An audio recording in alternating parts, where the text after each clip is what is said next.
আচ্ছা, আপনার সঙ্গে কি এরকম কিছু ঘটেছে যে একটা বোতল, তার ঢাকনাটা আপনি অনেকক্ষণ থেকে চেষ্টা করছেন খোলার, কিন্তু তাও খুলছে না?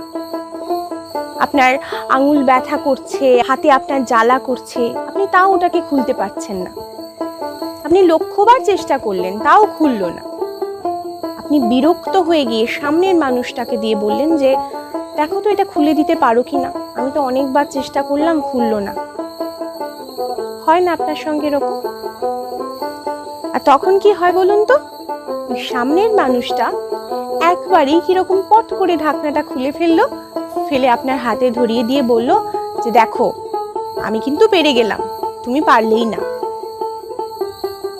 এটা আসলে কেন হয় বলুন তো? আপনার লক্ষ্যবারেও ঢাকনাটা খুললো না, আর সে একবারই পেরে গেল।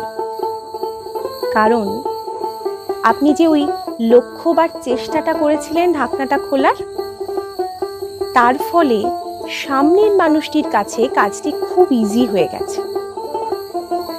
এরকম হয় জানেন তো, আমরা হয়তো সফলতা থেকে কয়েকটা স্টেপ পিছনেই আমরা কাজটাকে থামিয়ে দিই, আশাটা ছেড়ে দিই, যার ফলে সেই সফলতাটা অন্য একটি মানুষের হয়ে যায়।